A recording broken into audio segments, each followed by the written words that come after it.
Oke, kembali lagi dalam channel YouTube saya, Hangga Reksakanatagama. Kali ini saya akan mengulas tentang bagaimana sih caranya kita itu melamar pekerjaan dalam sebuah perusahaan, khususnya yang berbadan hukum ya, khususnya yang berbadan hukum yang sudah statusnya sudah tercantum dalam negara, misalkan seperti itu.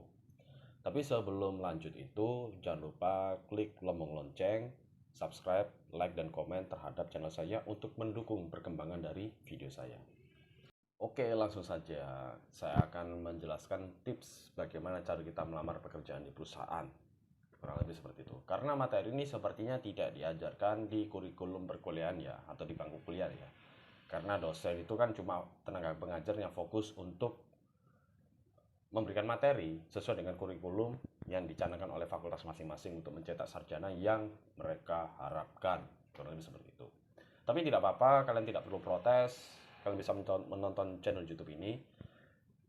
Yang pertama, saya akan menjelaskan ini berdasarkan pengalaman saya ketika melamar pekerjaan hingga sampai interview dengan user, baik itu PMA asing maupun lokal, seperti PMA Jepang, Korea, dan juga Chinese, kurang lebih seperti itu. Baik, langsung saja. Yang pertama persiapkan adalah kalian harus mengenal diri kalian terlebih dahulu. Jadi kalian harus mengenal siapa diri kalian, kelebihan dan kekurangan kalian itu apa, strength weakness-nya apa, potensi yang kalian miliki itu apa, kemudian bagaimana cara kalian membangun value kalian itu sendiri. Itu kalian harus bisa menyesuaikan. Jadi ya, kalian harus kenal diri kalian terlebih dahulu ketika sebelum melamar pekerjaan, karena itu akan berujung pada ke tes psikotes dari perusahaan. Dan psikotes itu akan menunjukkan 80% karakter Anda seperti itu. Selanjutnya yang kedua adalah kalian harus melengkapi berkas-berkas kalian ketika melamar pekerjaan.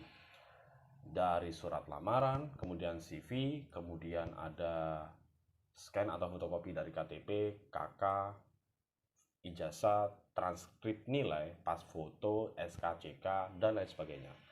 Atau lagi ada persyaratan khusus seperti harus memiliki rapid test karena sekarang musim pandemi ya, diwajibkan seperti itu.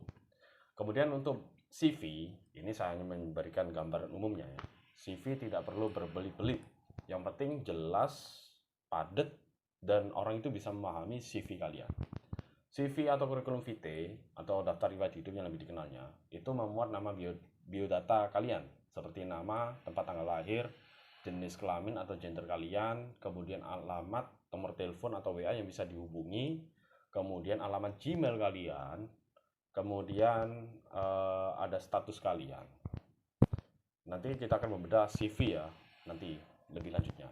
Kemudian ada kemampuan dasarnya kalian seperti apa, seperti kalian paham di bidang IT, terampil mengoperasikan Microsoft Office, Word, Excel, dan PowerPoint. Kemudian kalian memiliki kemampuan negosiasi, kemudian manajemen waktu atau time management, kemudian ada kemampuan riset dan analisis, atau bisa memiliki pengalaman dan sebagainya. Dan itu dibuktikan. Kemudian selanjutnya kalian harus mencantumkan riwayat pendidikan kalian, cukup pendidikan terakhir saja. Misalnya kalian S1 di fakultas apa, jurusan apa, universitasnya mana, kemudian tahun masuknya berapa, tahun keluarnya berapa, kemudian IPK-nya berapa, konsentrasinya apa. Cukup sederhana itu, tidak perlu dari TK sampai S1. Selanjutnya, jika kalian memiliki pengalaman magang, itu dicantumkan. Kalau misalnya memiliki pengalaman kerja ya juga dicantumkan, tapi yang relevan dengan kualifikasi yang dibutuhkan oleh pihak perusahaan ya. Kalau pengalaman magang misalnya kalian tahun ini sekian memiliki pengalaman magang di PT sekian. Tugas utama kalian apa? Cukup tugas utama saja. Kemudian kalau memiliki pengalaman kerja juga cantumkan, entah itu part time dan sebagainya. Karena itu menunjukkan bahwa oh berarti kalian memiliki kemampuan apa ya, tingkat bekerja kurang lebih seperti itu ya. Ini hanya kemungkinan gitu.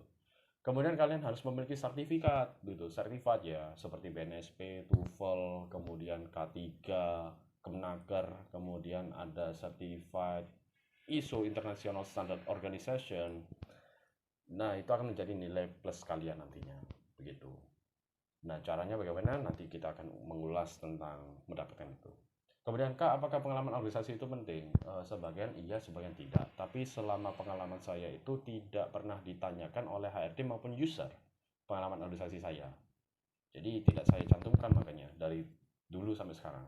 Kemudian apakah tapi kalau untuk sertifikat seminar penting nggak begitu? Kalau sertifikat seminar itu tidak usah dicantumkan karena kalian itu kan sifatnya pasif, hanya mendengarkan pembicara begitu. Kalian tidak turut serta, tidak menunjukkan keahlian kalian seperti apa. Kalau sertifikat itu membuktikan bahwa kalian itu telah lolos atau telah mengikuti kualifikasi yang ditujukan untuk program sertifikat ini. Kurang lebih kan seperti itu. Seperti K3 kan ada ujiannya. BNSP kalian ada ujiannya juga. TOEFL kalian juga ada ujiannya, dan ketika kalian lolos, nah itu kalian mendapatkan certified, telah teruji berarti. Kurang lebih seperti itu. Nanti akan kita bahas tentang kurikulum vitae. Kemudian berkas lain harus dipersiapkan ya, CV, pas foto, dan lain sebagainya. Itu harus dipersiapkan. Kemudian yang ketiga, kalian harus riset perusahaannya.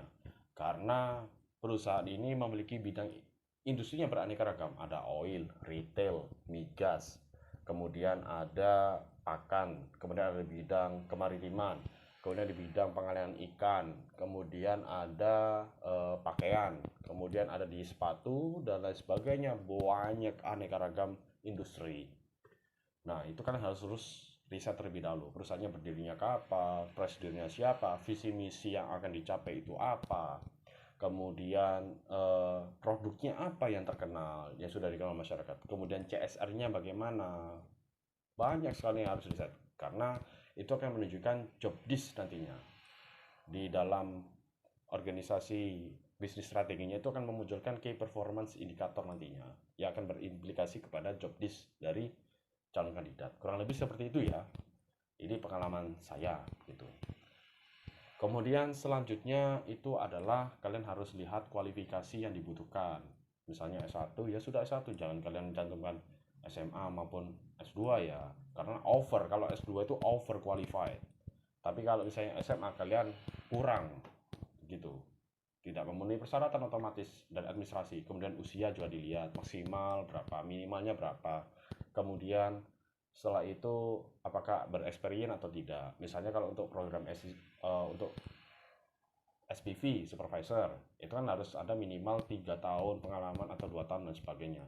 Tapi kalian masih fresh graduate, sebenarnya bisa, tapi kalian akan kalah dengan kandidat lainnya sudah berexperience. Kurang lebih seperti itu. Kemudian ada seorang manajer.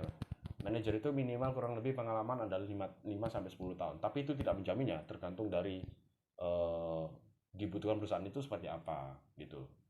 Sedangkan kalian masih fresh graduate untuk melamar manajer ya, kalian pasti auto ditolak. Wong kalian tidak memiliki pengalaman apa gitu. Karena manajer ini akan berkaitan dengan pengambilan keputusan nantinya. Begitu. Nanti saya akan menjelaskan posisi-posisi bagiannya di dalam struktur organisasi, kurang lebih seperti itu. Oke, untuk selanjutnya setelah itu kalian harus kirim melalui email atau datang kirim ke satpam ya. Tapi kalau untuk era sekarang kayaknya lebih efisien email ya daripada kirim ke perusahaan datang gitu. Karena berkas kalian ada yang dibuang, ada yang tidak dilihat dan sebagainya. Tapi kalau dikirim email kan kita tidak melakukan biaya atau cost begitu.